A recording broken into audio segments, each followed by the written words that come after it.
You are on my YouTube channel, Arun Foot. It is Wednesday, March the 18th, 2026. Another day, another Indian football discussion, and maybe even more. I guess it was UEFA Champions League time yesterday, and it is today.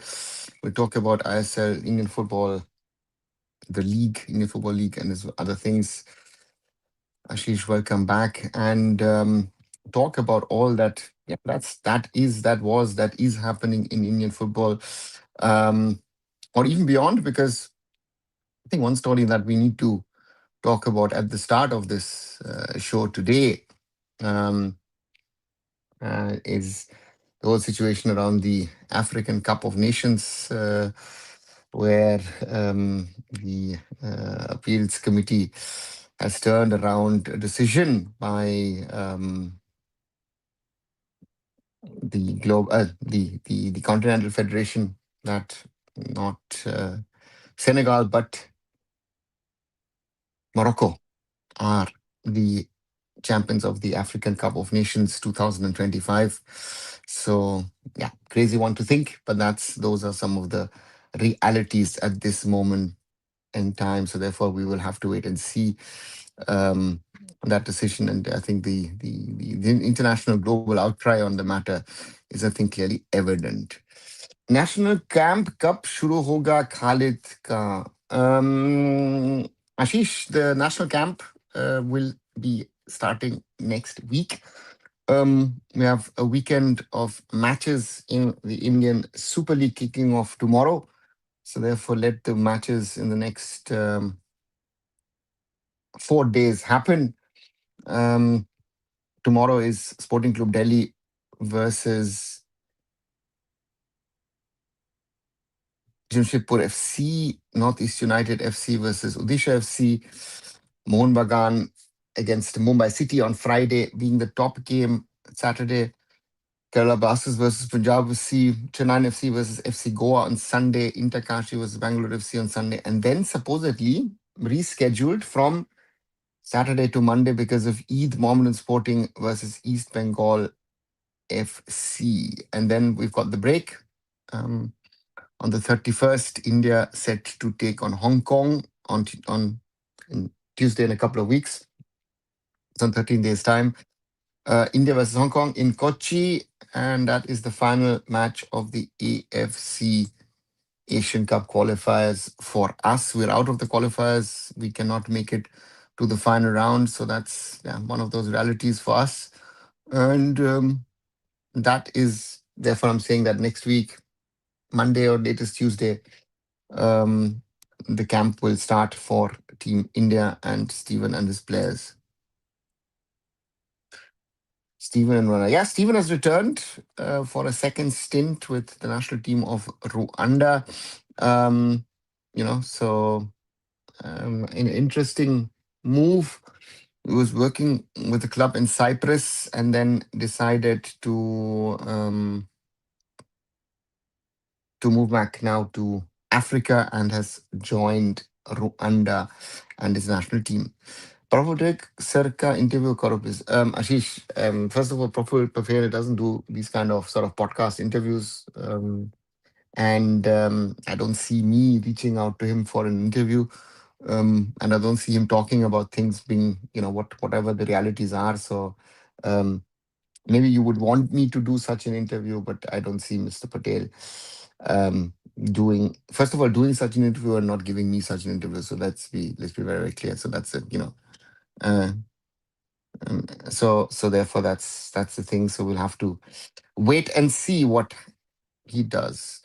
Ego Bangladesh mein aa sakta hai. Ashish, yeah, as this is rumor which has started that the Bangladesh Football Association is looking for Cabrera's replacement, and supposedly two of the potential candidates to replace are said to be Iko Stimac as well as Sergio Lovera, because the idea supposedly from the Bangladesh Football Association is to try and pick someone with knowledge and understanding of South Asian football. And supposedly, Igor Stimac and Sergio Ribera are amongst the candidates. Only problem, of course, with both these candidates is, of course, Igor is coaching currently in Bosnia, while uh, that's one. And of course, Sergio Ribera currently top of the table in the Indian Super League with Mohammad Superchan. So both the coaches are in respective roles, and therefore it makes it, I feel, very, very difficult for both the coaches to be potentially signed by the Bangladesh Football Federation. Uh, कोई नहीं है क्या? Ashish, good question. I see that there are people in this live.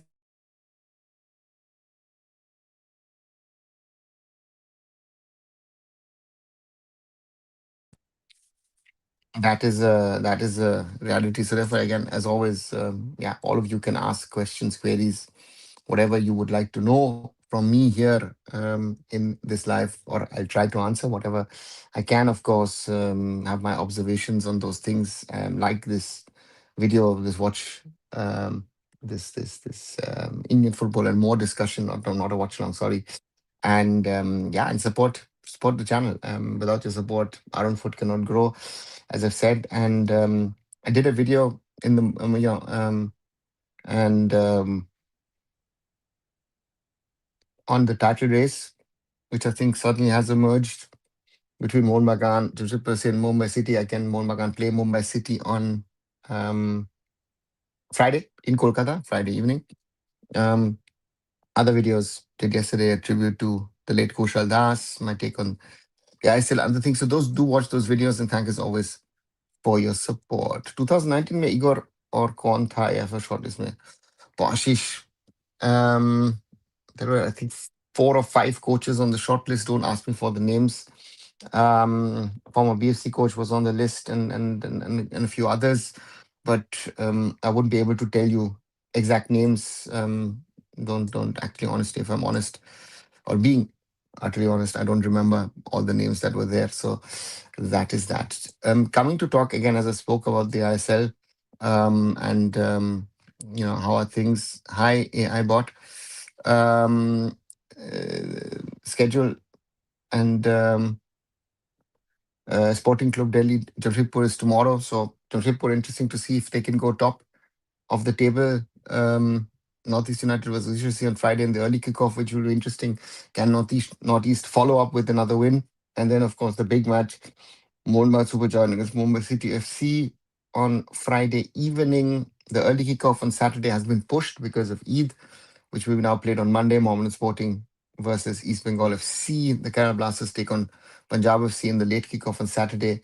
And Chennai FC versus FC Goa, while on Sunday, late matches Inter Kashi versus Bangalore FC. So that's the sort of lineup. And if we look at the current table in the Indian Super League, Mohun Super Giants are top of the table with 13 points, followed by Jamshedpur FC with 12 and Mumbai City FC with 11. So those are the top 3 teams in the ISL after 5 matches. Goa have 9 points from 5 matches. East Bengal and BFC have 8 points. Northeast have 6, who are 7th. Punjab FC with 5 points from 4 matches.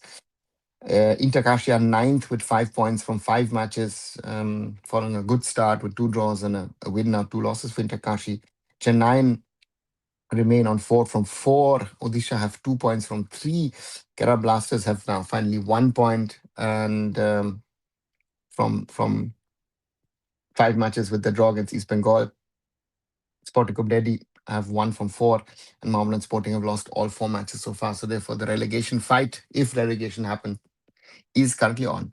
Albert Roca. Yeah, Albert Roca was one of those candidates. Like, share, and subscribe. Yes, thanks, Smith. Good morning. I don't know if it's good morning for you, but for me, it's good afternoon, and others, it's good evening. If North United had Adi Najjar, they generally had a chance to win this as a airbot. Again, this, if club team X or Y had X or Y player, and then they would have had XYZ chance. It's very difficult to say, because the problem is that reality is not there, right? Aladdin Ajare and all other potential foreigners are not there. So the teams have to play with the foreigners that are available to them. Therefore, um, you know, Northeast United have to play without him, and BFC have to play without certain other players and whatever. Um, so therefore, yeah. And I again, if Alec Najare was there, I guess then other foreigners would have been there with other teams as well. So that is something that I and you we need to keep in mind. Where is Ogbeche? I think Bart Ogbeche has retired, Smith, if I'm not wrong. Let me just check. Uh, I think he retired. Um, if I'm not wrong. Yeah, in 2023, after playing for Hyderabad FC, he retired. So he spent from 2018 to 2023, 5 seasons in India, played a year at Northeast, at Kerala Blasters, Mumbai City, 2 there at Hyderabad FC, and then retired, and was until Sunil surpassed him, the highest goal scorer in the Indian Super League. So he, Batok Beche, so to say, in India, and then left India and then retired. Very, very successful in his stint with all these clubs, and yeah, and did score a lot of goals, again, which is very, very important, of course, from a striker's perspective in his career. So yeah, that's that. Um, throw me things. Otherwise, um, yeah. Yes, please call for Sunil Chetri in live stream. Smith, yeah, Sunil, I might try and do an interview with Sunil at some stage, but Sunil surely is not coming for a live stream as much as he would like to for that to happen. So, sorry. Yeah. In any case of corruption, can court interfere, or this will just end up getting FIFA ban as external interference? Yeah, but the question is, what kind of corruption are you talking about? Because the question is not, can the courts interfere? In corruption cases, theoretically, courts can interfere, but the question is, um, we're talking at federation level, and if that can be proven, the information needs to be passed on then rather to the continental body or to the global body, meaning either to FIFA or to AFC, and they would have to take appropriate action, because it falls, so to say, under their remit rather than into the remit um, of of um, of the um, you know um, of the courts, because that's always a thing with courts and jurisdiction, and what are they allowed, what they're not allowed, and to me, yeah, it's always a difficult thing. How and where and when can courts get involved? But it's not so easy. Um, so therefore, for me, mm, if a court gets involved, even in a corruption case, and it is valid, it's not their jurisdiction. So that's a question of jurisdiction. Please call for one day. Smith, it's not me to call Sunil. Now, when AIFF election plan, September, December? Roshan, there are no dates set. It's supposedly to happen by September, because September 2022 was when the elections were held, and Kalyan Chaube and came in with his respective team of the time, and but that's that is something which happened at that time, and the question is when it will happen. But normally it should be happening within the next 4 months. So that is where I see. Your view on CAF decision giving AFCON title to Morocco. Roshan, it's very difficult because it was in the jurisdiction of the referee. If the referee had said, you guys have left the field, I am stopping the game. I am not only stopping, I am ending the game. Then I think nobody would have said anything, right? In the sense of rules and regulations. Now to send it to the so-called appeals committee, I mean, and then afterwards say, you violated articles 82 and 84. I find that very, very difficult um, to digest and to accept, because it makes it very complicated. I can go into the articles um, of what has been sort of discussed, and the appeal in that way. Um, on the appeal of the FRMF, which is the Royal Moroccan Football Federation, regarding the application of Articles 82 and 84 of the regulations of the CAF African Cup of Nations in bracket AFCON, the CAF Appeal Board made the following rulings. The appeal lodged by the Fédération Royale Marocaine de Football is declared admissible in form, and the appeal is upheld. The CAF Disciplinary Board decision is set aside.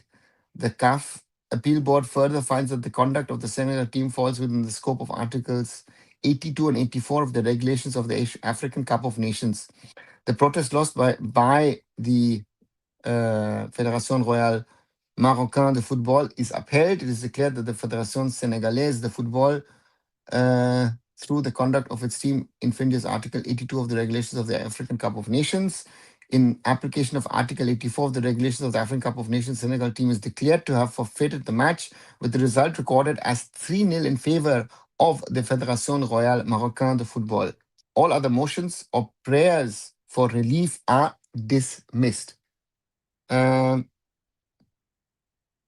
CAF Appeal Board also ruled that the appeal lodged. So then there are these individual fines, which are, So to me, again, the big question here is, if they walked off and it was illegal, right? Then how did the referee restart the game? And not only that, why did Morocco come back and play till the end? Right. So to me, there are these sort of questions, and the problem with this decision of the CAF Appeals Board is that you make a mockery of your federation, of your country, of your confederation, of your continent, right? There's a lot of people, and the reputational problem which AFCON and CAF have had over the years, that's now a massive problem for African football. So therefore, for me, I don't think it is the right decision. I mean, I think that if the referee allows the game to be finished, then saying that, oh, you know what, you walked off and that's why you're disqualified, doesn't work with me. And again, if you look at, we had a few discussions around the time on this channel as well about the African Cup of Nations. The whole thing looked very tricky and manipulated in favor of Morocco, and doesn't stand good for African football. Who's the best striker and best goalkeeper this ISL season, according to you? Jay McLaren so far would be the top striker. And goalkeeper, I guess Albino Gomes, if I look at it. How many months in advance should candidates come forward for AIFF elections? Roshan, there is no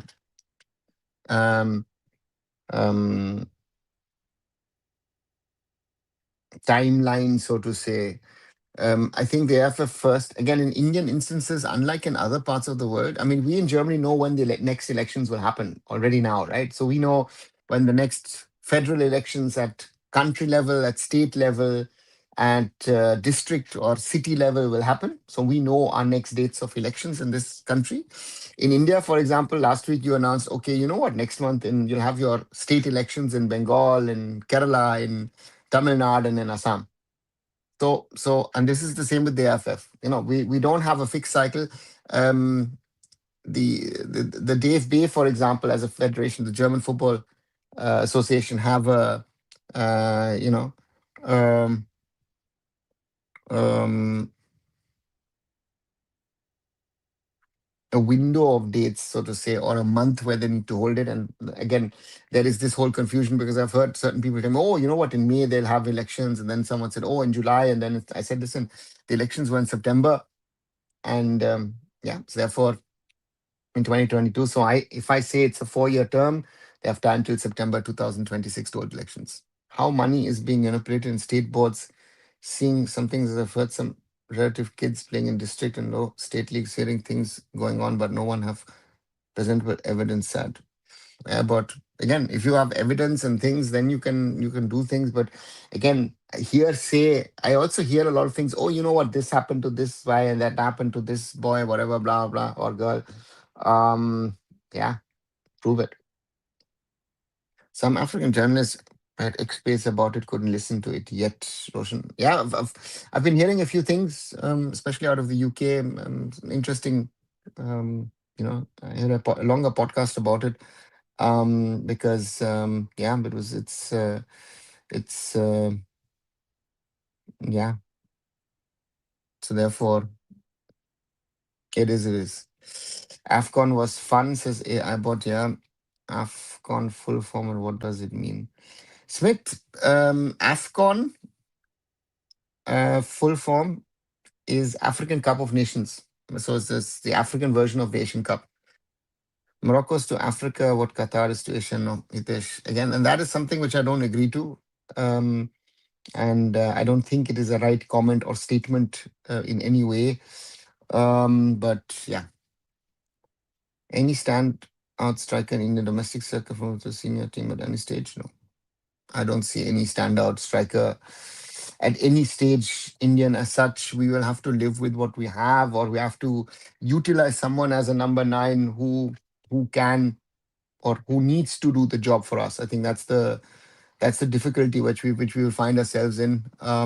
Not sure who it will be, but if I look at our strikers, I don't know, I don't have a number nine ready to think about. And if you ask me, I don't know. We will talk about guys who might not be even playing as a real number nine, right? Who are we talking about? We're talking about potentially about Rahim Ali. We're talking about what, Irfan Yadwad. And then my list actually is already drying out of people who can actually really play up front. Ishan Pandita has gotten game time at FC Goa, but has not been able to convince me at all. So therefore, yeah, these are some of the realities. I wouldn't know who could be, who could be candidates to currently play as a number nine for India up front, right? So therefore, I don't have a name. I don't have actually anyone who I would think that can play up front. Who's the best finisher from India right now? Um, let's look at the ISL stats, right? If you want to know who's the best finisher, I would think best Indian finisher.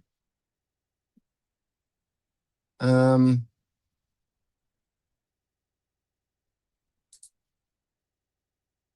mm, mm, mm, mm, mm.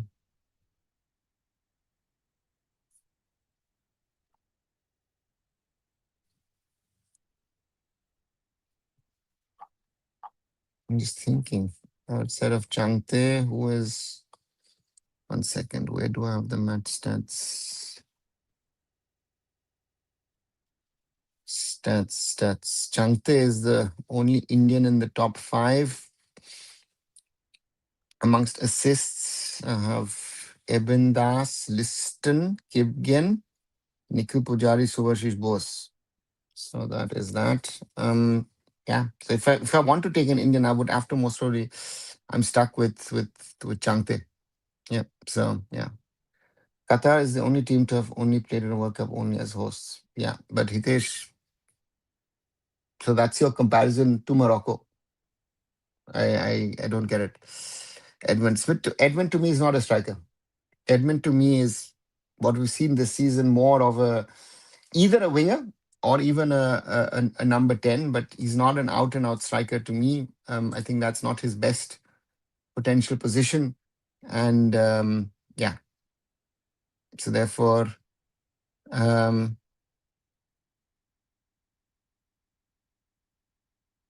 Therefore, for me, Edmund is not an out and out striker candidate. Because I think, yeah, if we're using Edmund, I would rather use him as a number 10, and or even as used in East Bengal as a winger, right? It's actually been quite good, if I look at it overall so far. But to me, Edmund, not a striker at all. When you really come to Tripura Smith, I don't know, to be very honest. There's a lot of states in India which I've never visited, who I would hopefully in the future one day visit. Tripura is one of those. So let's see. No, Morocco uses influence in Africa as does Qatar in Asia. Hitesh, again, you're making a statement. How do you know that? My question to you would be, how can you make a statement that Morocco is using its influence and that Qatar is using its influence? That would be my question, right? Because the people controlling football in Asia at the top are, yeah, there are certain people from the Middle East, there are some people from East Asia. The staff, the operational staff, a lot of them are actually Indian origin, right? Um, Qatar has done things which other countries haven't done, didn't want to do, couldn't do. Let's say offering FIFA the option of hosting a 48 team under 17 World Cup, right? The same can be applied to Morocco, offering it this year onwards for the under 17 women's. Uh, and so, therefore, for me, I don't know. This doesn't fly for me. With the current Indian players pool with good utilization, can we rank under 100, or we just don't have hope? AI bot, again, at the moment, um, looking at the potential we have, I would say no. We can, yeah, we should be able to get into the under 20s, and maybe in a good phase, we can get into the um, 110s. But can we get into the top 100? Very difficult. Given our realities, given where our football stands, given where our team stands, I don't see us being in a position to be able to get into the top 100 anytime soon. And we have to be careful if we lose a few more matches that we don't drop out into, Uh, so therefore, that's it. How Indian women lose with Japan 11 split? Because they were better. They were better. They are better. Japan today reached the final of the AFC Women's Asian Cup, beating South Korea 4-1. So yeah, and uh, so therefore, um, um, I had said before the tournament, and I repeat myself, and yeah, I was right. I said we could lose to um,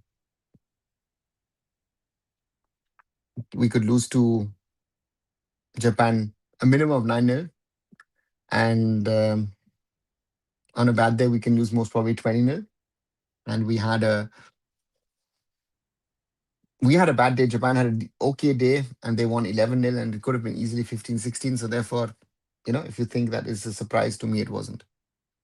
There is no ISL, no IPL in Andhra Pradesh. Is the reason you think? No, I don't know why.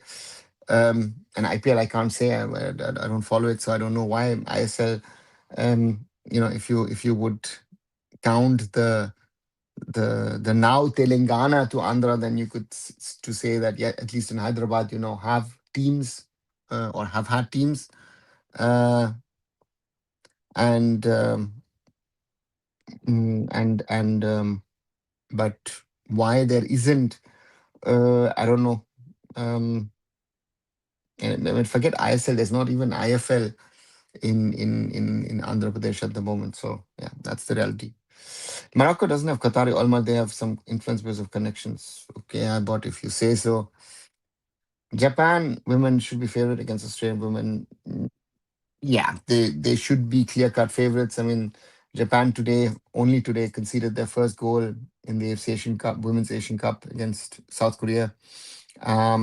Have been very, very impressive. 28 goals scored and only one conceded.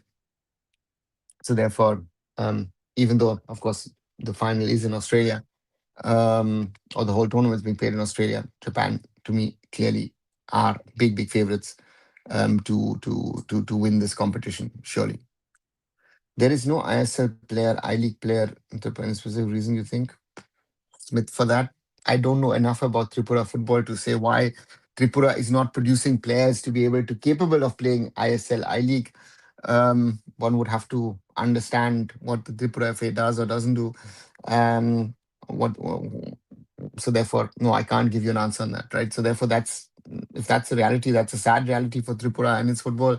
But yeah, I wouldn't even be able to tell you the name of a Tripura footballer over the years. None comes automatically to my mind. Sadly, sorry to say that, but yeah, those are the realities of football, right? So, in some states it is bigger, in some states it is smaller, and these are some of the realities of football. And yeah, why there aren't, very difficult for me to say. Which is your favorite football club other than Indian club? Please don't say level. I don't care about Premier League or La Liga. Um, my favorite club is Bayern Munich. But Bayern Munich, why is my favorite club? Um, is because I've also worked for them. I've been a fan, a lifelong Bayern Munich fan. I'm born and brought up in Germany, so I'm a fan of German football.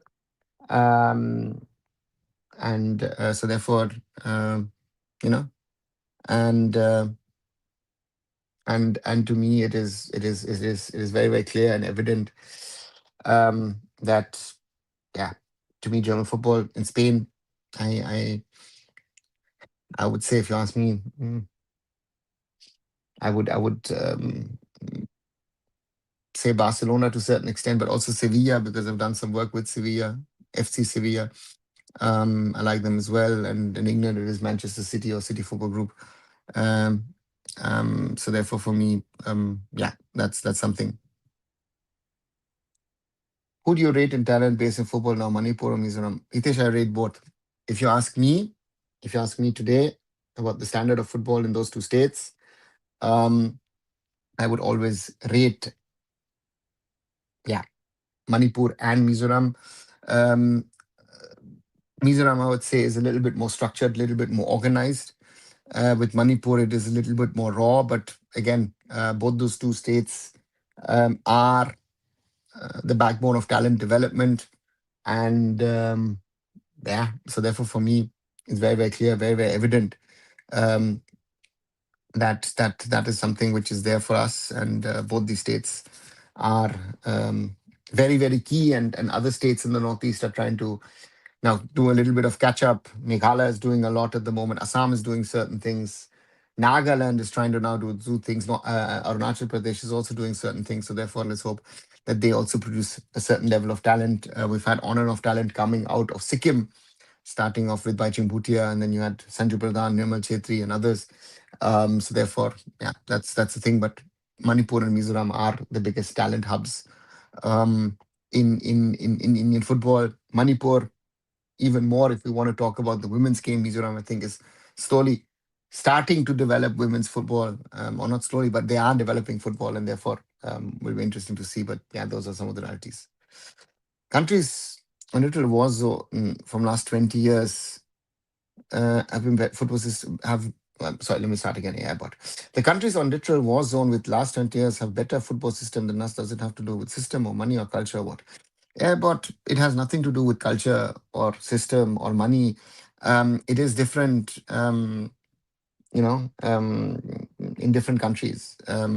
We have, um, let's say, we've mentioned Qatar a lot today. Let's look at Qatar. Let's look at China, who spend a lot of money on football, right? But where do they stand in international football, right? So that's one. Okay, Qatar at least is qualifying for the World Cup. China is not even doing that.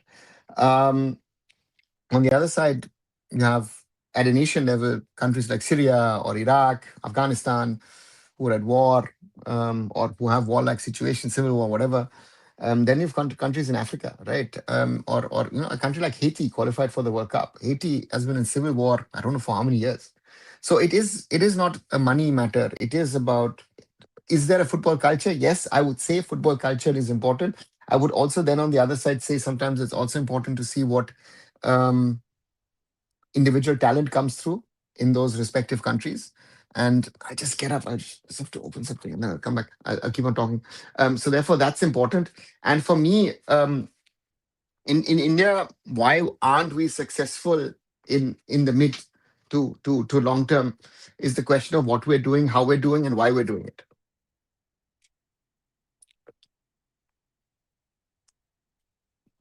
For me, the biggest challenge is isn't the question of money. I will always say, I know that there are a lot of people who say, oh, you know what, Indian football is suffering because there's not enough money in the system. And okay, you can say that, right? That there's no money, we have a lack of infrastructure, we have a lack of this, we have a lack of that. And at the end of the day, I'd say then, okay, yeah, okay, we can summarize that there are a lot of these points where we can say that India is lacking. But the question to me is, where are the coaches? Where is the competitions? Where's the will and desire, right? I have once in a while players reaching out to me who want to play abroad, right? Or their parents reach out, oh, my kid should play here, my kid should play there, and this and that. And then you have to give them that reality check and say, listen, can you actually play and survive in the Indian system before you think of going abroad? Because abroad is not even an option for you. If you don't think about surviving within the Indian ecosystem, how can an Indian kid go outside and play, which is again also restricted due to rules and regulations. So therefore, these are some of the things which we need to keep in mind when we talk about things. Um, you know, and yeah. So therefore, that's the thing.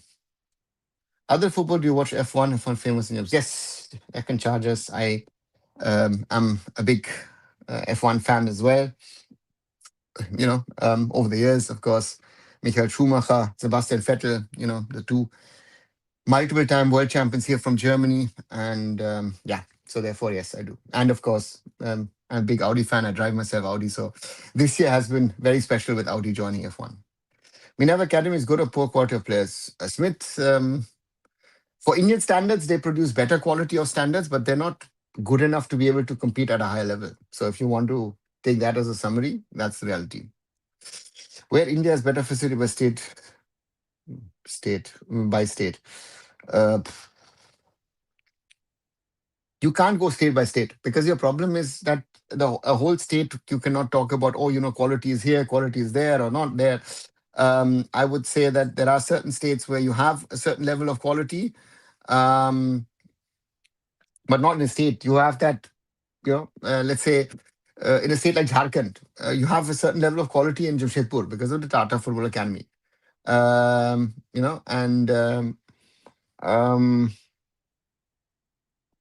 if I look at Kolkata, mm, I can't speak about Bengal, right? If I talk about Mizoram and all that's happening, a lot of stuff has been built in and around Aizawl, the capital, right? So therefore, I can't go state by state, right? So therefore, because and then, I know what kind of facilities available in Madhya Pradesh or in Rajasthan or in Uttar Pradesh. Again, Interkashi has been struggling to play in Uttar Pradesh. They've been now continued to play in Kolkata. So some of these things are realities. How do you rate Kipgen in terms of quality? Hitesh, player with potential, but we saw on Monday when he had the chance to score a second for Punjab FC, he couldn't finish it off. But he's getting game time, right? We've spoken more about Mohamed Sohail, but Kipgen got his chance, is playing, but creating or something for Effiong and other things, but yeah, has to do more. I think all the players are based overseas. That is how Dashboard players help, like Indonesia and Cape Verde. Yeah, Hitesh is, of course, Haiti, as you say, Cape Verde, Indonesia, Curacao help it. But for a country like Haiti to play, if you see and I've not sadly not been to the island, but I've been to the Caribbean and worked in some of those islands. That football is a big thing in that part of the world, and it's not a question of infrastructure or other things. It's about the will, desire to fight. And that is something which is great in that part of the world, which I've always respected in the Caribbean, be it in the Western and Eastern, Northern, Southern. That's a great thing. So it's not a matter of money or other things. It's rather about, I don't even know if it's a sports culture in that part of the world. To some extent, you could say that because Jamaica has a certain thing about running and other things, and but yeah, that's always what it is. Pick one: Senna, Michael, Max, Sepp, or Lewis. Then, if I have to pick one of those, it would most probably be Sebastian Vettel, a close second, Michael Schumacher, and then Max Verstappen as a third. If you would want me to rank it in any way, sorry. If you want me to rank it in any way, that would be my ranking. In regard to Formula One drivers, yeah. Sebastian Vettel one, Michael Schumacher two, and Max Verstappen as number three. That would be my rundown. Right. 43 minutes already on this Wednesday evening. Another Indian football live discussion here on my channel, Arun Foot. Um, Please like, share, and subscribe. 8 likes so far, guys. I think we can do better. And those of you who might be new, might be not even watching it now live, but might be watching afterwards, do subscribe to the channel. We stand still at 3,924. Tomorrow, of course, I will do a watch along of Sporting Club Delhi versus Jamshedpur FC. Supposedly, if I saw the stats right, Sporting Delhi have sold or have gotten, put out about 12,000 tickets into the market. If that is true, that would be, commendable to say the least. And therefore tomorrow that is the live that I will be focusing on, and then, of course, as I said, over the next few days, Friday, two matches: Northeast United FC versus Odisha FC, Mohun Bagan versus Mumbai City on Friday evening, the top clash. Then on Saturday evening, Kerala Blasters with Punjab FC, Sunday doubleheader, Chennai FC versus FC Goa, and then Inter Kashi versus Bangalore FC. And then on Monday, shifted from Saturday to Monday, Mohammedan Sporting versus East Bengal FC. So a little bit of football from Thursday to Monday. And then we have the break, the international FIFA break, because of the FIFA window in late March. India only play one match. India host Hong Kong on the 31st of March in their final AFC Asian Cup 2027 final round qualifier at the Jawaharlal Nehru Stadium in Kochi. So yeah, that's the final game of those qualifiers. We will sadly not be there next year in Saudi Arabia. Which project currently involved? But I am doing a couple of consultancy works in regard to federation, structural organization management, and sort of governance issues with a federation in Africa and a federation in the Caribbean. Can't speak about it, but that's the max I can tell you. And I'm working on Indian handball. That's been a project that I've been involved now for a little while, try to structure it. But yeah, so those are some of the projects that I'm involved in, besides some smaller local projects here in Germany. And Denkjas, you would pick Lewis Hamilton, Ayrton Senna, and Max Verstappen. Okay. I wonder why owner again went for Delhi franchise. Once it was failed franchise, they should have picked other city. Denkjas, that's not how it works. They bought out Hyderabad FC, right? Which of course was in Telangana, but the BS Jindal Group are based in and around Delhi, and for them it made sense to say, you know what, we will leave Hyderabad and move back to Delhi NCR because that is our base. Now, the Delhi franchise, did it fail? I would not say it failed.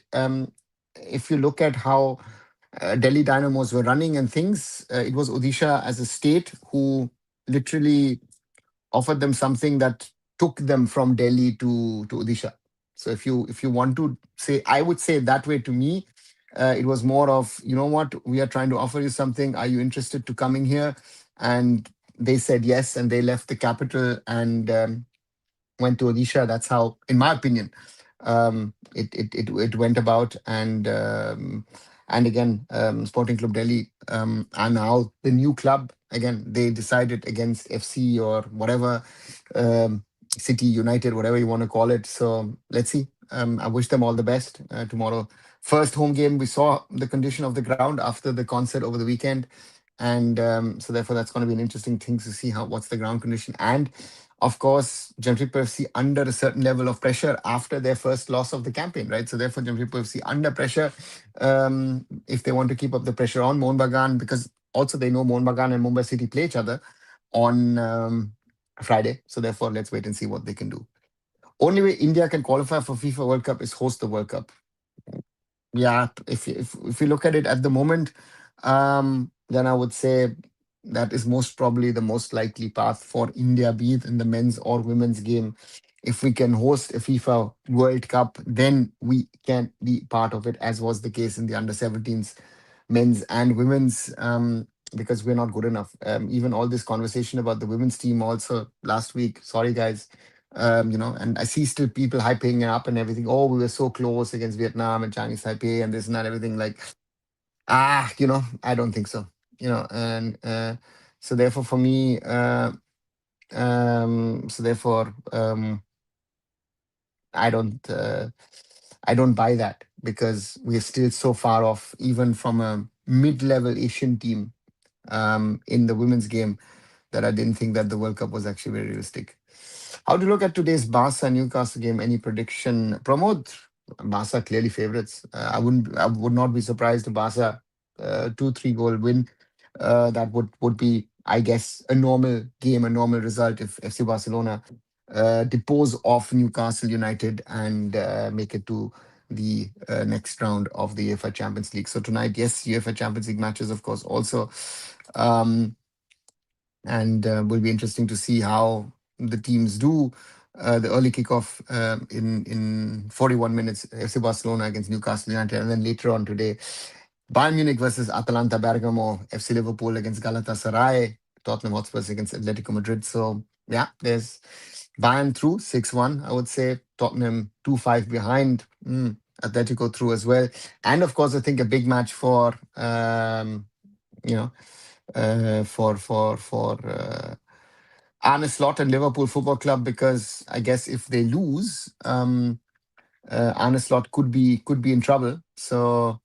Um, so therefore, for me, interesting to see what happens tonight. If they lose, Arne Slot could be in danger of losing his job at Liverpool Football Club, and of course, the rumors are there um, that that um,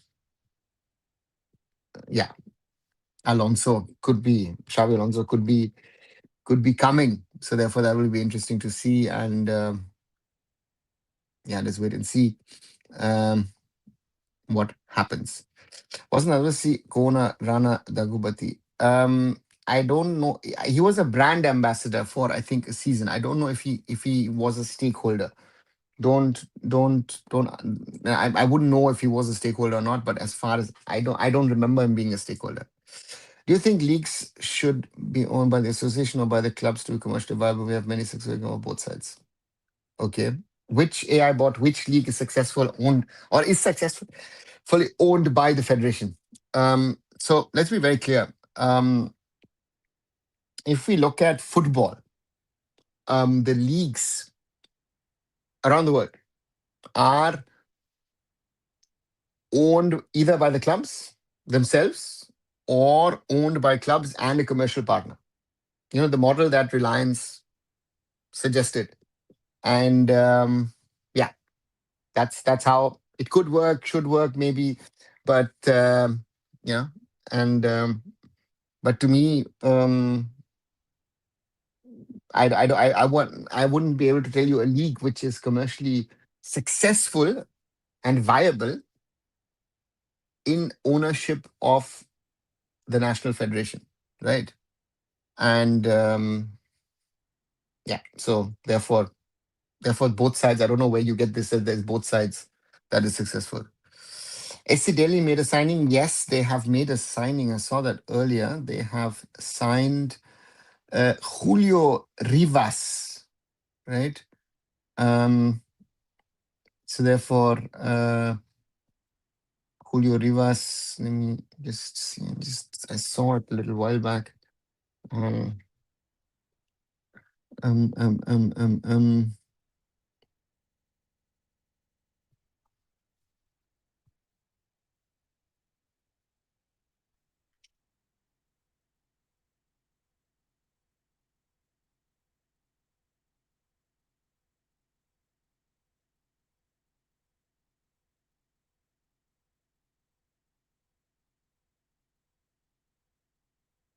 Yeah, player from Uruguay. If I sorry, Paraguayan striker, and um, yeah, let's see if he is the striker that can make changes. I love new user format. It's just roller coaster. You love it. Brilliant. And I've been propagating. Um, uh, so therefore, for me, it was a very good decision to move away. Um, and from the sort of the group stage format, because it not only opens up it, and it's as you said on the last match day, okay, who was in, who was out, who is top 8, who's not top 8, who's top 24, who's not top 24. It has made it much more interesting. And I always am a fan of a league format rather than groups or whatever. What about MLS? Who owns it? The clubs. The clubs, not the clubs, the franchisees who are part of the MLS are stakeholders of the Major League Soccer. It is not owned by the US um, Soccer Federation. Who's owner of Calabasas? See, a company called Magnum. Aman. I feel quality and gameplay is better than I said. I don't know why, but I see this difference so wide. No, I don't know if whatever I have seen, I would say it's the other way around.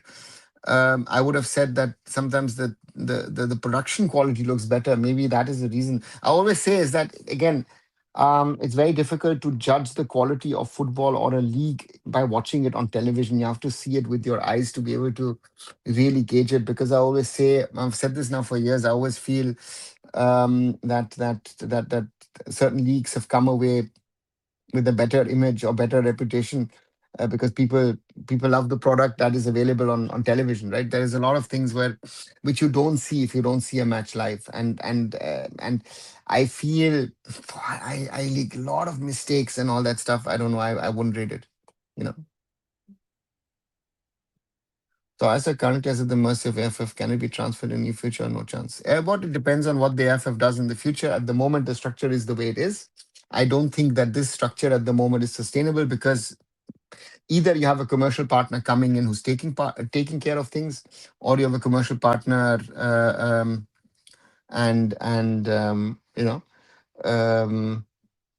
so we'll have to wait and see. I don't think that the current format with the AFF owning the league is sustainable at all, because everybody's losing money. I mean, the clubs are putting in the money, and the AFF doing is like we're the big boss. So that's the reality of things. You can also tell us the info story, which will be more interesting. Yeah, but I don't know. Daily Indian football story. I don't know if there is a daily Indian football story to create something. Karavasi is owned by Chiranjeevi and Nagarjuna Consortium. No, it's not. It's a company called Magnum. And I don't know if Chiranjeevi still has shares in the whole thing. So therefore, I don't know. How do you rate Alicia Lehmann of Switzerland women's football team now currently playing in Leicester City? Hitesh, Alicia Lehmann is on one side a very talented footballer, right? So there's no doubt about that. But of course, on the other side, where people might know her better is, of course, her social media presence. She's sometimes regarded more of a social media star or an influencer than a football player. But again, if you look at where she's all played, mm, she's been a top level footballer herself. Um, but again, those are realities of things, and yeah, Alicia is a top level player, and yeah, let's see how far she can go. And yeah, but again, as I said, for a lot of people, she's more of a social media star than a social media influencer than being really a top level footballer. So that's also a reality of things, right? Yeah.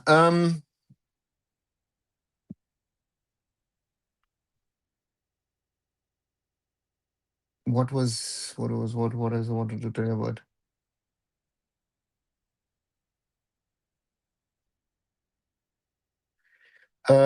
So the Indian stand for FIFA says Samsung Lama, sorry, not Samsung.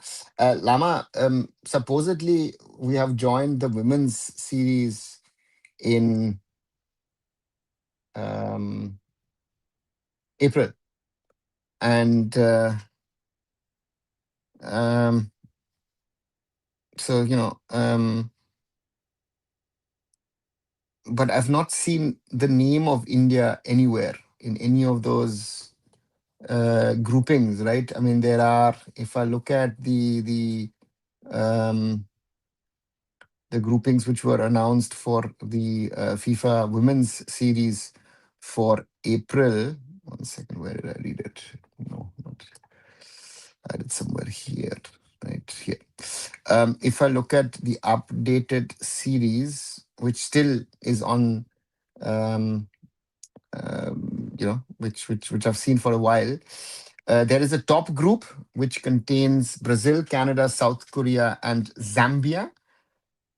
A second group which contains Ivory Coast, Mauritania, Pakistan, and Turks and Caicos Islands. And then a group in Thailand which contains Thailand, Nepal, New Caledonia, and Democratic Republic of Congo, DR Congo. And supposedly India is playing in Africa. That is Ivory Coast. And that is Ivory Coast, Mauritania, Pakistan, Turks and Caicos. My question is, are we replacing Pakistan in a way, or Mauritania, who are not ranked, are we maybe replacing them? Does it mean that India could play Pakistan on African soil? I don't know, right? So therefore, for me, I'm not clear, how this is created, and I've actually not heard of anything from a FIFA person, so I'm waiting. So let's see. So if you were part of management, what would be your vision for Indian League, and not just tier one, but tier two and three, and on and on and on? Piyush, it isn't that easy to just say, oh, I would do this, I would do that, I would do that. The first thing that I would do, I would take stock of the current situation. The first thing I would do of everything, I would try and understand of where do we stand, um, and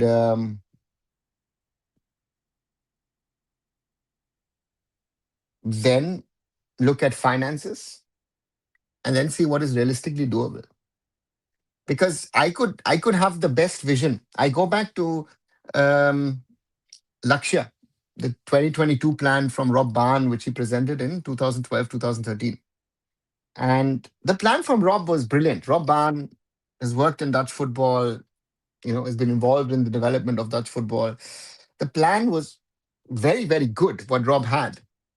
But the problem that I always said to Rob at the time, or even to Scott O'Donnell, who was part of his team, was the problem to me is the reality check. Because I remember I interviewed Scott at a conference in Goa, and I simply asked Scott the question. I said, Scott, is this plan implementable? And Scott actually said no. He said, in the current scenario in Indian football, sadly, it is not implementable. And therefore, that brilliant plan, which still, look at Lakshya 2022, that plan must be somewhere online. Some articles or even the whole plan might be somewhere online available. But that plan was never implementable, right? So therefore, the biggest challenge I have seen over the years is people can make brilliant plans, but if my vision would depend on the realities of what kind of money I have available, what kind of manpower I have available, what is also what the others are willing to do.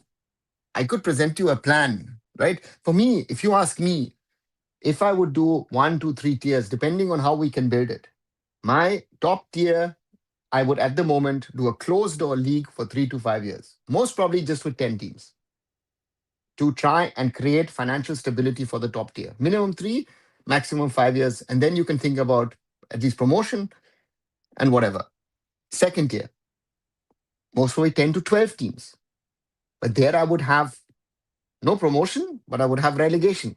And the third tier, at the moment, we have I League 2. I mean, which is very weird. The AIFF yesterday announced I League 2 as a 19 competition because SAT Tirur has decided not to play.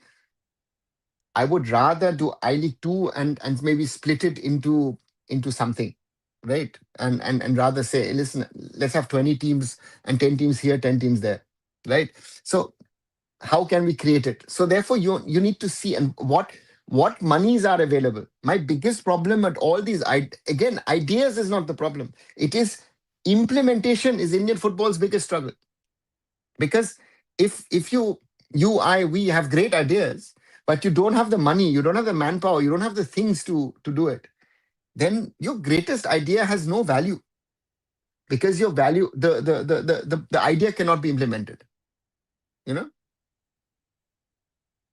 I don't see anyone step up after what happened to FSDL. All failure were dumped on them.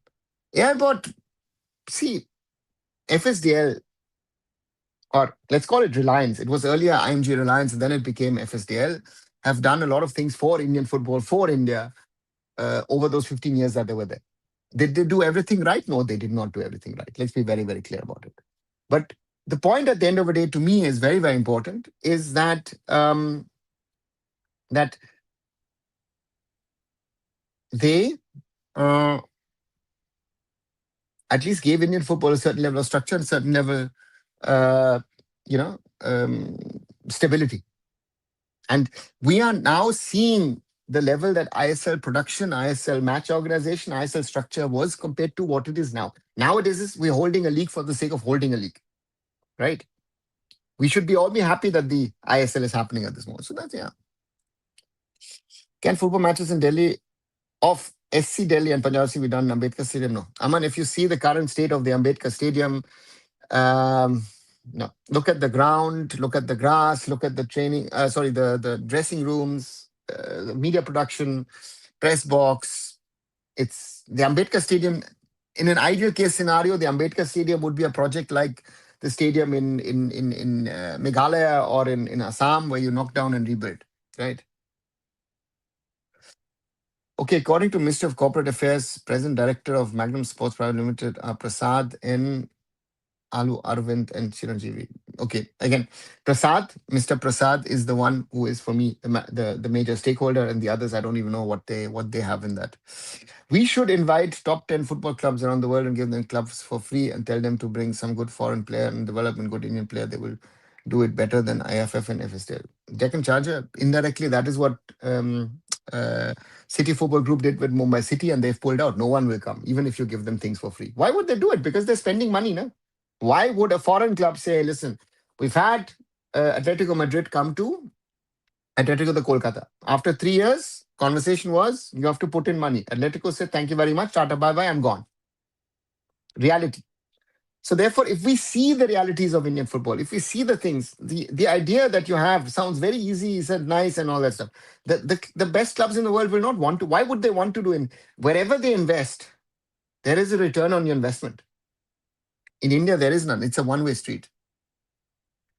Did you look into Japanese league system? It looks solid, even better than some top football nation on paper.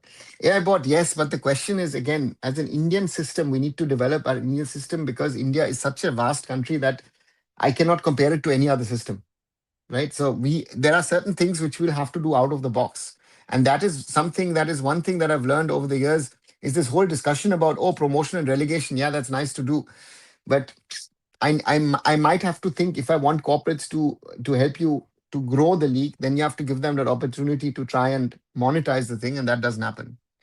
What will happen if no one bids for the tender? Hannibal, we might not have an ISL next season. Simple, right? Are you watching SC Barcelona vs Newcastle United? Adil, I will watch it on the side again. I'll keep it watching when it starts in a little over 20 minutes. Yeah, so yeah. There are states as big as the country of Japan and India. Hannibal, that's one. But the question to me is, the Japanese are amongst the most organized people in the world. They created a plan at some stage and said, you know what, we're going to do this. I have a 10-year plan, 20-year plan, 50-year plan. Their plan was always, I remember when first I heard about it in the 90s, they said, listen, we want to be world champions by 2050. That was their aim. That was their plan.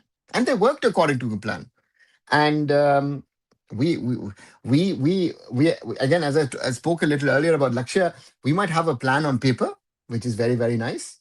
But that plan is not implementable. The guys who are creating the plan are saying, no one will implement the plan. Look at Vision 2047. Lovely on paper. But that implementation part, who's going to do what, how are we going to reach those goals? Unrealistic. It doesn't happen that way.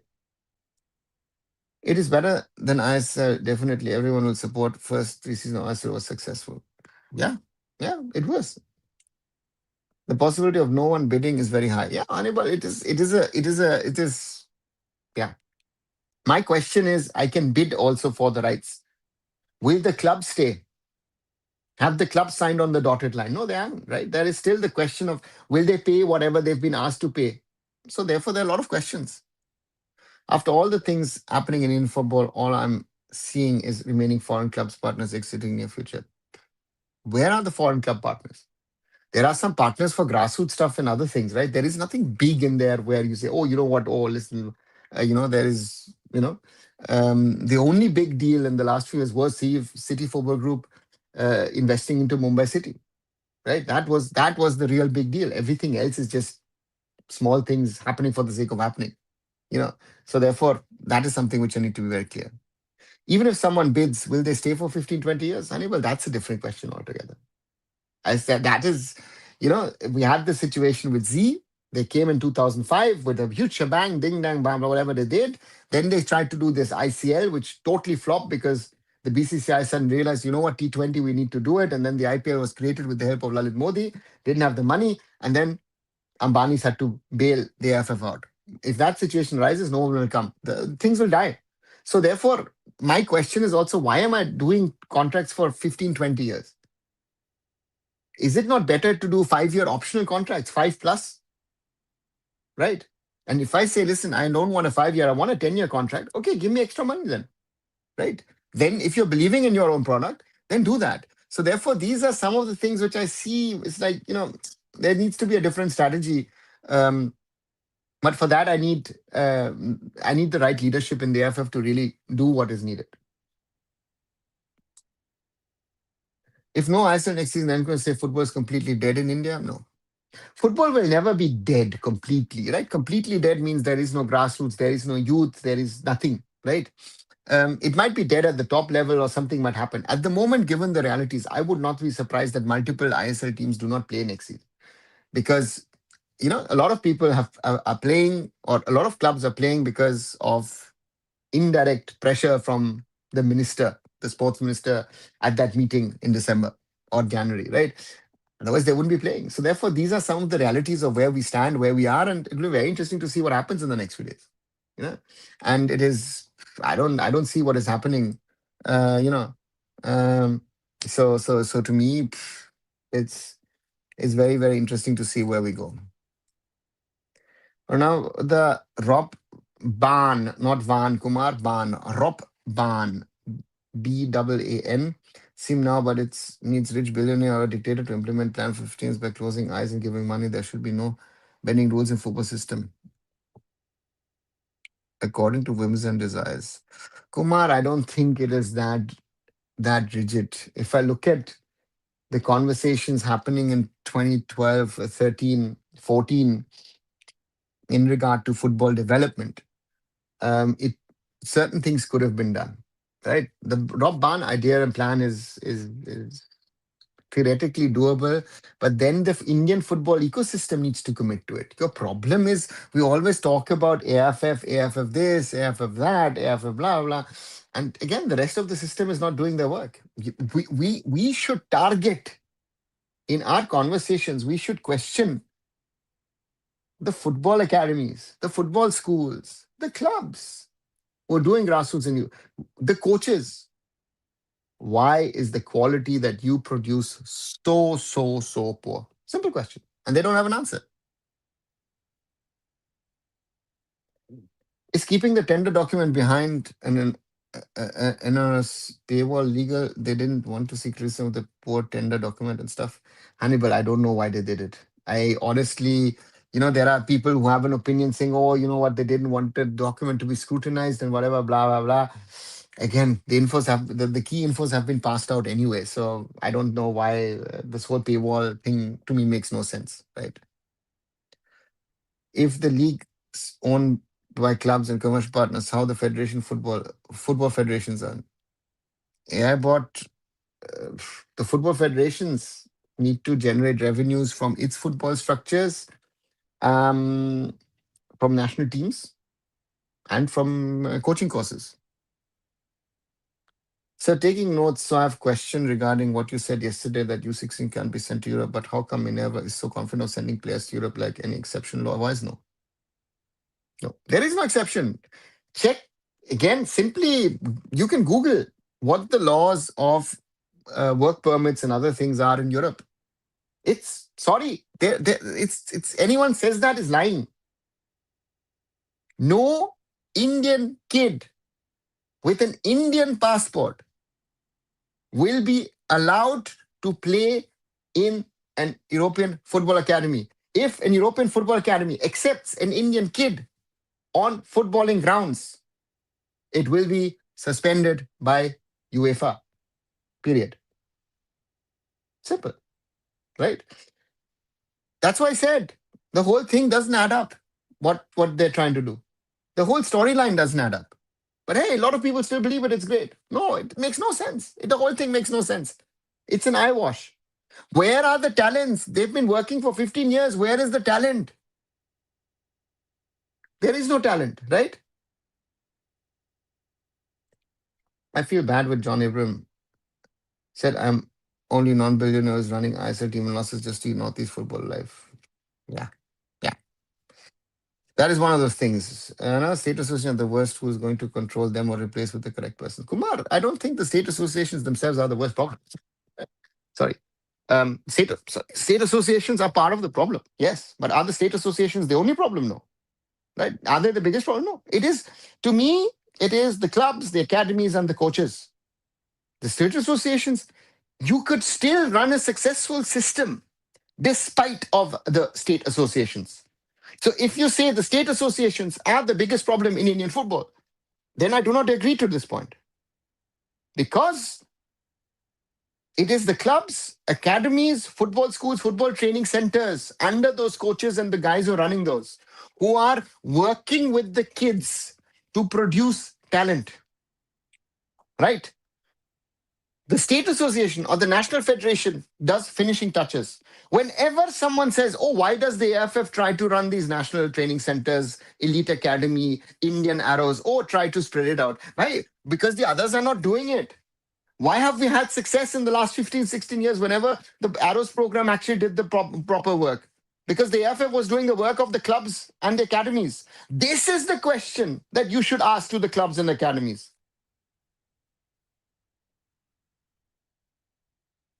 Right? I have heard last year, no, I've heard, I was told by someone who's an ISL coach at this moment in time, a head coach, a foreigner, you know, who said, who asked me the question. They said, Arunava, why are Indian footballers in certain things so very poor? Because that coach then said, you know what, I have to sometimes actually train basics with my team. An Indian Super League head coach said that to me last season. I'm not going to say the name, but when I say, yeah, that's the reality. Any insights about the tender documents? Hannibal, what does it contain? It is tender speak. Oh, you know what? This is the length. This is what you need to fulfill. This is the monies. These are your obligations. There is again there is nothing special to be hyped about on one side, and there is nothing extraordinary to discuss. It's so unfortunate, Nasser, that our kids don't have a clear path even inside India, and then there is this work permit thing. Piyush, there is a pathway in India if you want to, because there are still clubs who are trying to do things. So there is still a pathway. right? You can get into the academies of ISL, I League teams, right? You can. So there is theoretically a pathway from playing maybe school league, grassroots, baby leagues, whatever, youth competitions, right? Into the academy and then playing RFDL and then playing I League 2, IFL, ISL. So there is theoretical pathway. But my question to you is also when you're talking about abroad, where is the I've never seen Indian talent where I would say, you know what, this kid needs to walk into an academy in Europe. Never. We've had better ones, right? If I say Lalinzwala Changte, right? I remember when I saw him first when he was 14, right? Um, Before that, right? Boys in the Tata Football Academy. There were quite a few good ones over the years. But there is no one where you'd say, oh, this kid should have been picked by academy in Europe. We don't have that talent. Sorry. That is the biggest question that all of you should ask every day, eh, every hour, every minute to the coaches and to the guys who are running. You should ask this question to Ranjit. Why you talk about creating Messis, right? If you get that money. Bhai, there are people in Africa producing Messis of a level, creating a Drogba, Mane, blah, blah, without money. Karke dikhao. Why are you always running to people and want money from them to do it? Do it without money because other people, other parts of the world are doing the same thing without money. Don't come around and say, I need money. You know? So therefore, that's the reality. But hey, you know, we want money. Listen, I say to kids, whenever I go to academies, whenever I visit, I always ask the kids, I said, hey, who are your superstars, who are your heroes? And they will always tell you, oh, in the past they would said Messi and Ronaldo and whatever, and now it's moved to Mbappe, Holland, whatever. And I always say that, and I've said this on these shows X number of times, try to get to a level of a Baichung, try to get to a level of a Sunil Chetri. And the rest we can talk about later. Because that is a level that most of these kids will not be able to achieve. Right? So that's the reality. I don't even want to talk about district. Kumar, again, your problem is not district or state FAs. Your problems are clubs, academies. Right? Ranjit was an excellent snake oil salesman at this point. Okay, but if a really veteran kid gets scholarship from a Premier League club, then they can play. No. Hannibal, they cannot even sign an African or a South American or an Asian player. I've explained this X number of times. Where is you're talking about Premier League. Have you ever seen the talent that comes through Premier League Academy?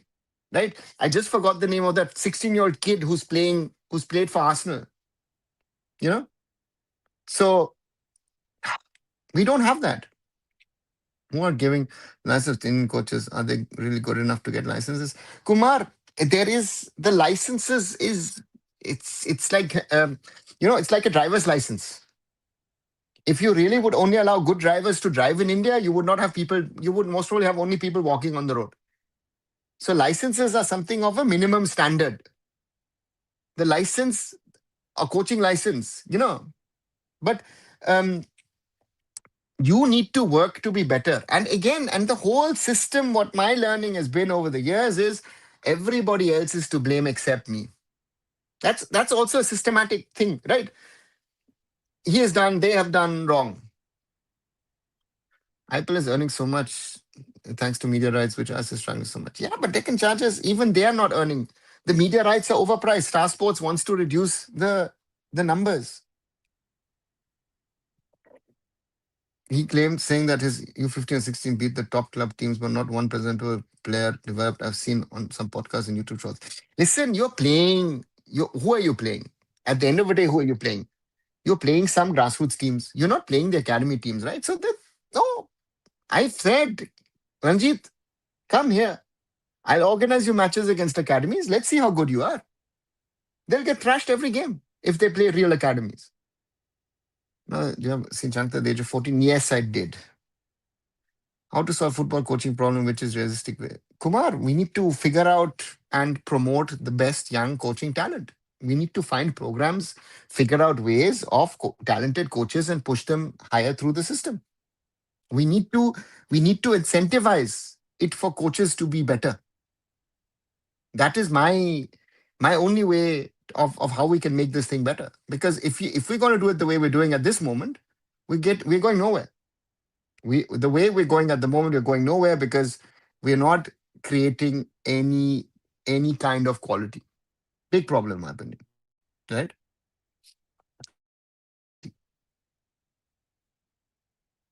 I agree, sir. I recently saw Dylan McIntyre. I see his touches, dribbles, and body movement is way different from talent which grows in academies. Like there is fun foundational issue here. Yeah, Piyush. And Dylan is not even, you know, um, a top level talent in England, right? He's a talent. He's a good player, but he's not Premier League quality. He's not even close to Premier League quality. But see, boys like Dylan McIntyre, all these boys who played lower level football over the years, right? Mal Benning and whatever their names are, who played League One, League Two, they're better than our players, right? Pay good money to African talent, make them to play for Indian team. Yeah, but that's not happening, right? We're not going to get African players to play for India and give them passports. Not happening. Max Dowman, yes, Max Dowman. Thanks, Piyush. Max Dowman was the player I meant. Look at him at 16, right? Remember Wayne Rooney, Michael Owen at 16. I don't have that. The last big young talent who came through was a certain Lalinzwala Changte, who at 17, 18 was playing I League and then ISL, and then at 17 made his debut under Steven for India. Sorry, at 18, and directly scored. Right. So, so therefore, that's the point, right? If I look at players, um, that's the thing, right? Changte got into the national team, still part of the DSK Shivajin's academy, right? I'm just looking it up because I forgot it. And he was so impressive that Steven actually pulled him up, right? Pro Kabaddi has more TAP than I said. Deccan Chargers, not true. That's a myth in itself. Sorry. Again, football has its issue. Football has its issues. No doubt about that. That Indian football has its issues. But as bad as we are, our rankings, our ratings is not as bad as people are trying to make us, right? So um, to rectify your point, um, our ratings are still better. Yeah. So um, yeah, 14 years of old Vaibhav Suryavanshi is also playing in IPL. That's because of good grassroots in cricket. No, there is no grassroots in cricket. In cricket, somehow you make it to the top. And again, there are natural players, natural talent. So, um, and that boy was exceptional, and that's why he got through. So that's it. As I said, the last exceptional talent that we have had was Lalinzwala Changte, more than a decade back. I remember I saw him as a kid when 2014 we were in Aizawl and met him a little later. I remember Tete introduced me to this boy, said, "Oh, this boy is our biggest, brightest talent that we have," and yeah, the rest is history. So therefore, for me, those are realities, and therefore we have to work towards trying to achieve things, and that is for Indian football. I think the biggest challenge in the coming years, that we need to be working very, very hard to produce our own talent and take our talent to the next level. It is not an easy path. It is not. It's a very difficult pathway, in my opinion, and yeah. So therefore, um, yeah. Let's see what happens and how we go.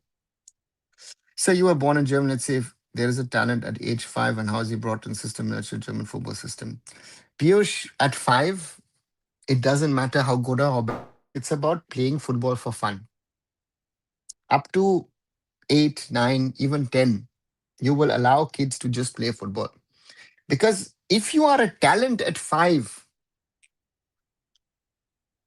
you could be um, an early bloomer or a late bloomer, right? So therefore, at 5, you're supposed to, again, you have some kids who develop early and some is late. So, what is the biggest problem of the Indian football system? Because coaches want to be successful rather than produce talent. They want to be successful at at those early age levels and then look at players who are already developed, right? Um, I take an example. Jamal Musiala um, was not rated at Chelsea, and then Bayern picked him up, right? Jamal Musiala, you could see at a young age, okay, that boy has got something. But the Chelsea Football Club Academy, they guys at Cobham thought, not going to make it. Bayern Munich took him up, gave him a chance. And then a little while later, that guy actually, at a very young age, made it to the Bundesliga. So therefore, you know, that those examples are there. So therefore, if you say at 5, there is this exceptional kid, or that 9-year-old Indian origin boy in the UK, I don't. If he becomes a professional, I would be surprised because you're hyping him too much at 9 or at 10. Baichung Bhutia. Baichung Bhutia was an early starter, right? Bhutia was so good that from the Subrata Cup was picked up by East Bengal early on. In his teens, became a national team player, became an icon, became a winner. And in '99, Bury Football Club picked him up in 3 years in England, and the rest, as I say, is history. Didn't make it in England, sadly. But Bhutia, yeah, Baichung was that. Do you think if Changte gone to Viking, he would have gone to another level? Yes, 100%. Kumar, otherwise we wouldn't have organized him the trial.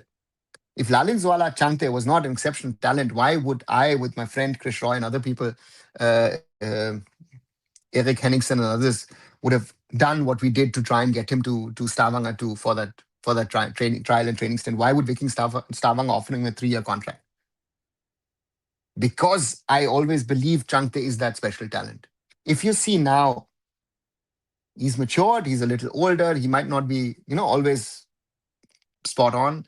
But if you see how an alert Changte is there to score the goals, just see the goal against Interkashi, right? Look at Ayush Chikara, right? Who's got height, who's got built and all that stuff, but hasn't played much in the last few years, of course, also due to injury.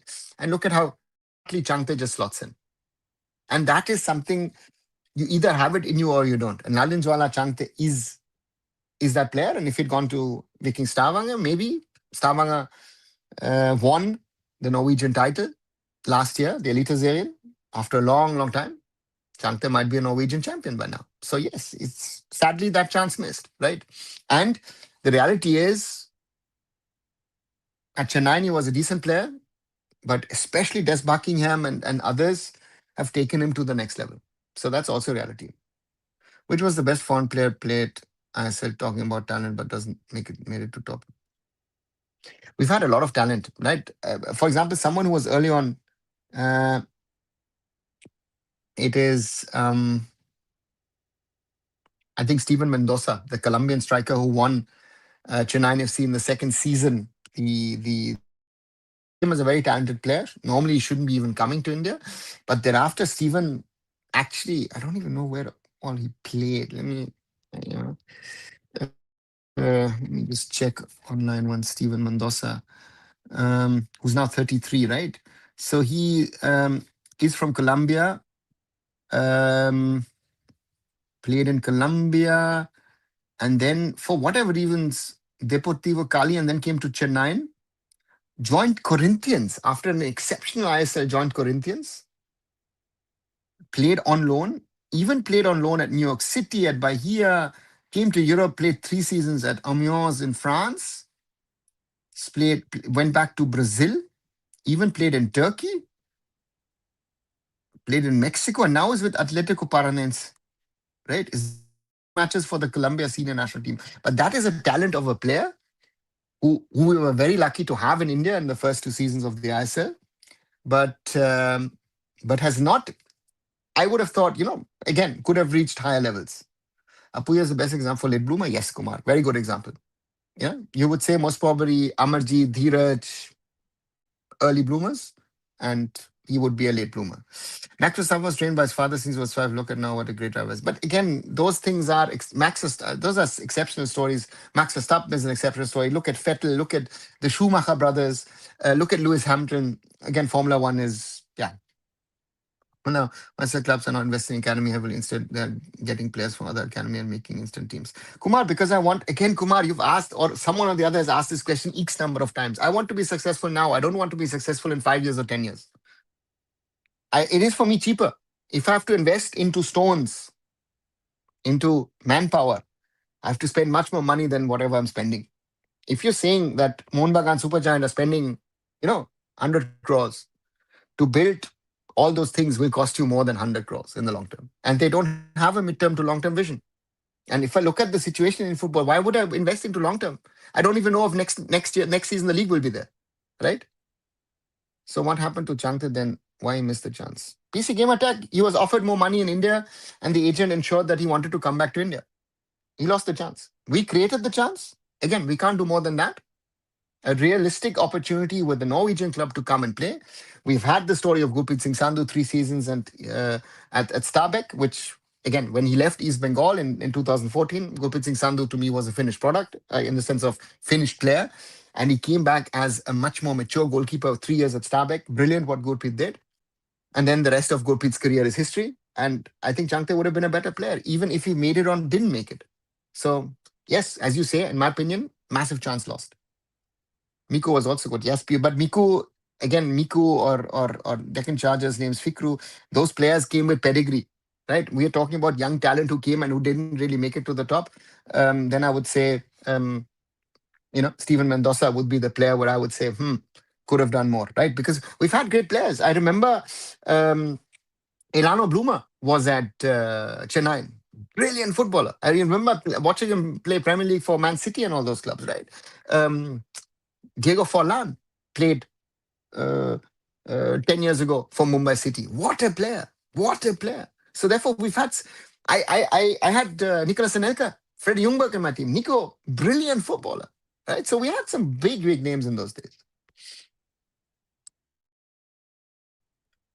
Things from football forwards is to score simple goals, but cannot even score simple goals. Kumar, saying that is always easy. Scoring, there are top players around the world who will score you a complicated goal, but they will not score off a simple opportunity. There are tons of them, right? So that's football. I don't know. Isaac Cup will fall like pack of cards before next season starts. Yeah, Kumar, that's a reality.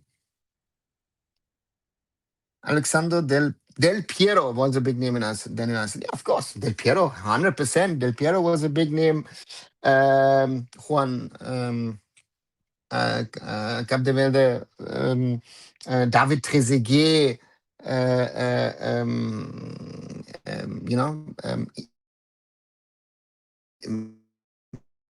Robbie Keane joined big names who played in the Indian Super League, right? Nico was an exceptional striker I've seen in the ISL was in Bangalore. He was top of the table. Yeah. Nico was Robert Pires, of course, David James. Again, the list goes on and on. We have had in the first 3-4 years very, very big names coming into the Indian Super League. And some were successful, some were not, right? Some failed. I mean, you had Dimi Berbatov, Wes Brown, I mean, the Blasters had some crazy names in there, right? We even at Mumbai City, I said, Diego Forlan was a world star, right? So big names came to the Indian Super League. Great to see those players in those days. And yeah, that's the reality. Now it's, now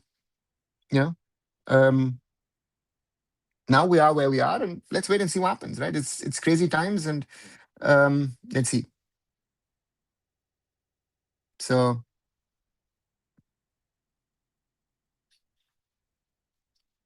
let's see what happens. I'm talking about Indian players comparing with other football players. Kumar, why you're comparing Indian players with other players?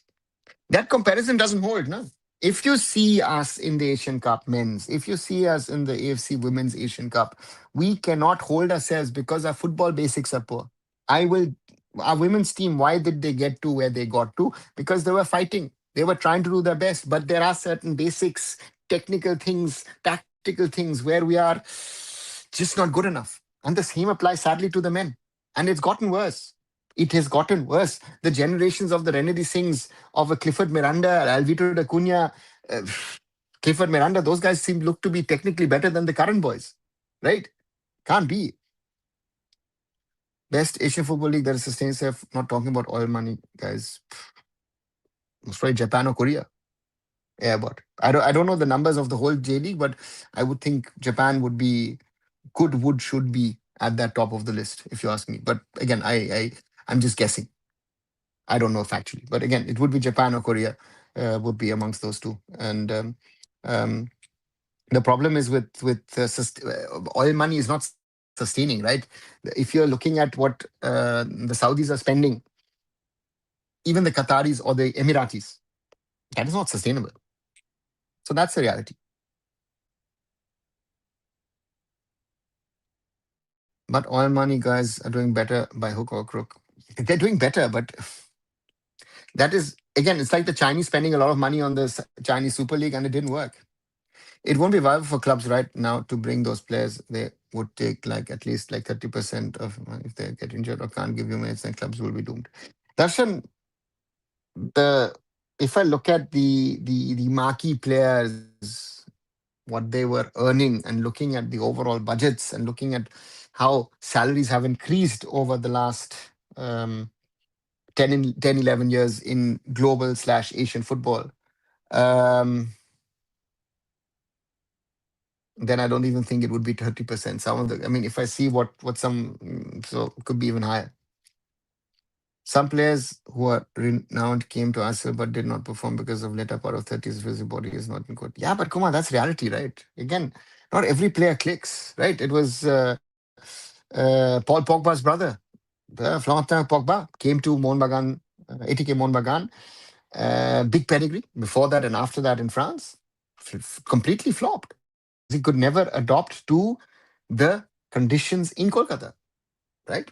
Happens. That's football. Freddie Ljungberg for us played a few minutes only across 4 matches, right? Freddie, yeah, it didn't work out. Even though Freddie, great character, but sadly of no football value to us in Mumbai City in season 1.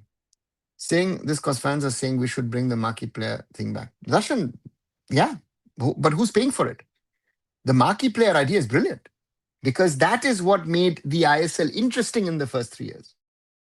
People wanted to watch America. People wanted to watch a Del Piero. People wanted to watch a Roberto Carlos. They wanted to watch a Robbie Keane or a Diego Forlan. But who's going to pay for it? At the moment, we're a cost-cutting mission of trying to sustain, forget sustain, to cut your losses to a minimum. So therefore, for me, can Portugal win World Cup 2026 Ronaldo? Piyush, I might, for Ronaldo fans, might not be a nice idea to have, but to me, I feel Portugal are better without Cristiano Ronaldo. The talent that Portugal have, I don't think they need Cristiano Ronaldo, in my opinion. Right? So, so if you ask me, that's reality. And also, Barca already leading 1-0. Rafinha against Newcastle after just 6 minutes. So therefore, that's also a thing. So therefore, for me, Cristiano Ronaldo, yeah. Do you think ISL players were overpriced by their talent during the last 5 years, or just as it should be? No, they're way overplayed. Every player in the Indian Super League is overpaid. Every player in the IFL is overpaid. Every player in the IWL women's is overpaid for the standard of a football. Why would, forget the men's game, why would a female footballer leave India and move to Europe? You're going to get less in the, and, so therefore for me, though, even players in the Kolkata League or the Goa League or the whatever league, you're overpaid because you are being paid to live off football. There is no system of semi-pro amateur football. That's the problem. That's the problem. Kumar, I'm not going to go to, talk about local guys. But I'm talking about local guys. I'm talking about international guys. That's the reality of things. No? So to me, the biggest challenge for Indian football will be local or international. Is how do we realistically build a football in the next 10, 15, 20 years? And it depends on the leadership. Uh, so um, that's the challenge now.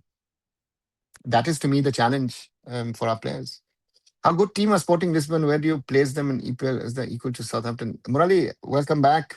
Southampton don't play Premier League, right? There is Southampton play now Championship, which is the second tier. And these comparisons, this team and this league and that league, I don't like to do these comparisons. I don't know where Sporting would finish in the English league. On a good day, they maybe can be top six. On a bad day, they might be fighting relegation. I don't know, right? So it's very difficult to say that.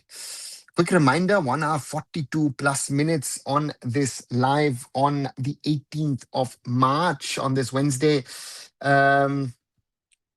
Please like, please share, please subscribe. 12 likes here on this video so far. Again, as I say, share it. Let's grow the community. Let's talk Indian football. And we stand 3,923. So we've actually lost a subscriber. 77 to reach 4,000. So guys, please spread out. Help me to do more. And as I said, tomorrow there will be another watch along of the Indian Super League. Sometimes even we as Indians overlook the fact that our conditions aren't easy for playing football. These humid cities aren't easy to play in.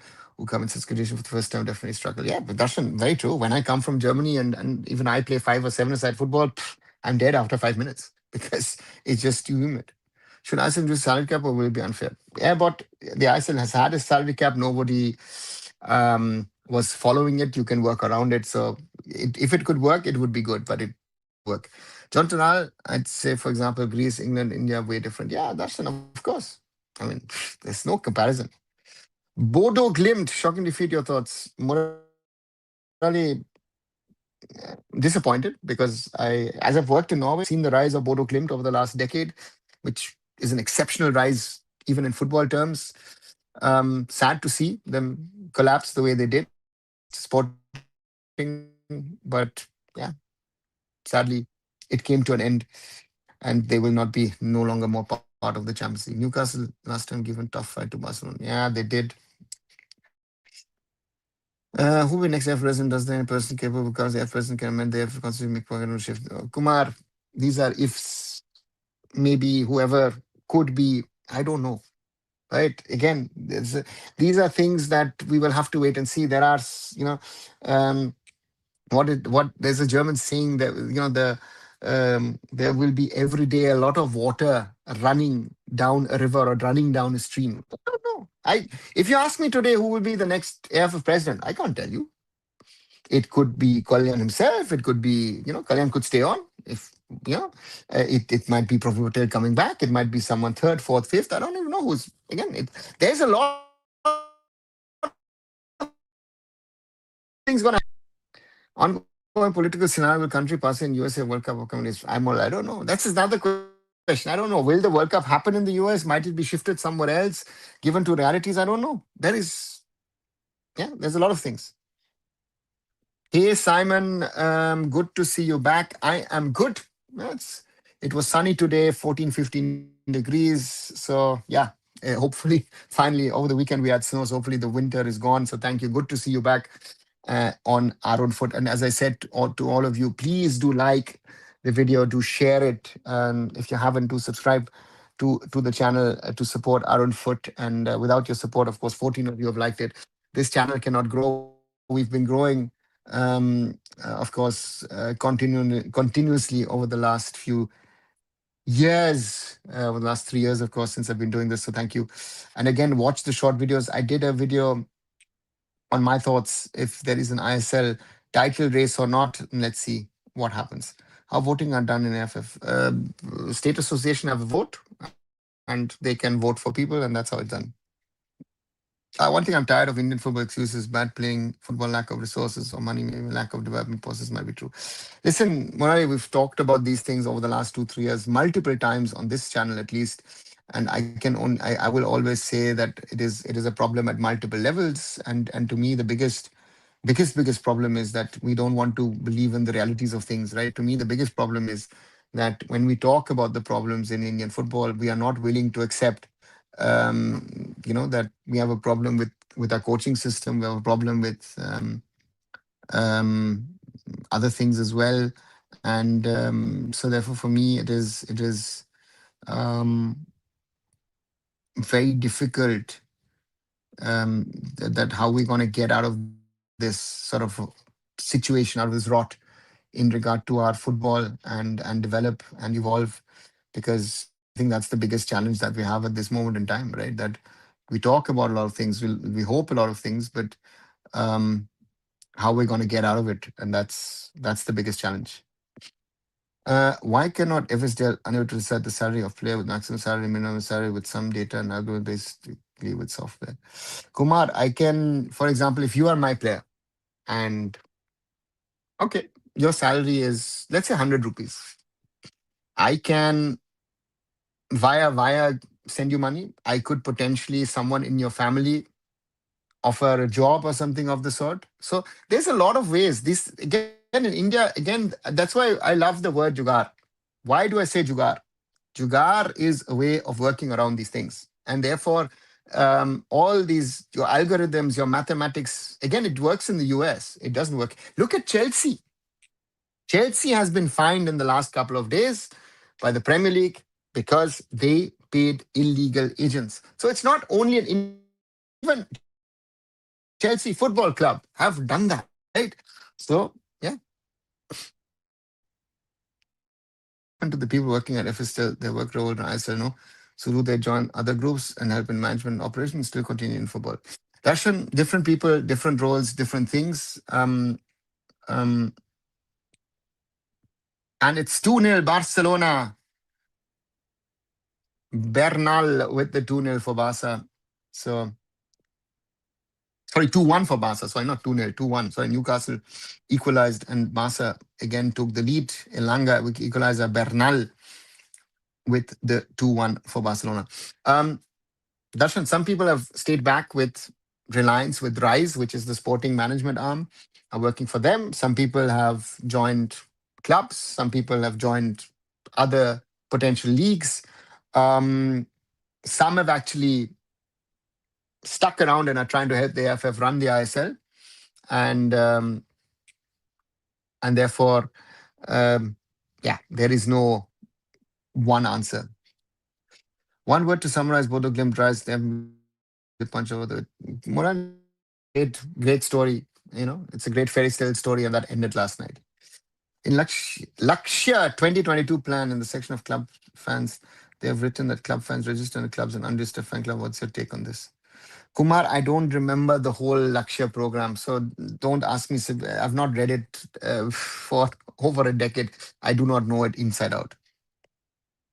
Newcastle have good team. Yeah, Newcastle is an okay team. Of course, struggling in the Premier League at the moment, but yeah, they are in the last 16 of the Champions League, and that is a big stage to go to. So morally, yes, they have.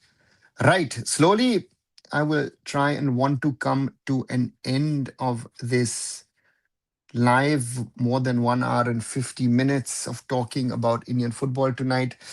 Yeah, therefore, for me, uh, um, yeah, not everything is bad. There's a lot of problems in Indian football, a lot of issues, a lot of challenges.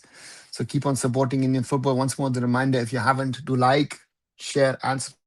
Let me grow the channel. We'll be back tomorrow with another live. As I said, Club Delhi versus Jamshedpur, and let's see. First home game for Delhi. They've done a lot of things, and let's see how the crowd supports. While preparing this lecture plan, does the MG Reliance involve in this? No, Kumar, it's an AIFF program. Can we say the number of bigger clubs that EPL has more compared to other leagues? Chelsea, Liverpool, Man City, United. Yes, they have morally top. That's why they say top six now. And with that, I'll end this. Thanks for joining in. As I said, like, share, and subscribe. Watch my other videos, like them, hype them, spread out the channel, and let's wait and see. Last question, you think can FC or Mumbai City FC pip Mohun Bagan? Darshan, yes, I do think that that can be. And and let's wait and see. I think Friday is an interesting one. If Mohun Bagan by any chance slip up against Mumbai City FC, and we've had so many crazy games in the last few years between these two teams, who knows? So therefore, I wouldn't be surprised, right? Top is a question: when can I produce CEO but not running properly people football? I don't know. Morally, how does he run for president? Is there context in football club history? Oh yeah, but for that I don't know the other presidents to be able to say what one Laporta has done at Barcelona. So with that, I'll come to an end, guys. Catch you tomorrow in the live watch along. Thanks and good.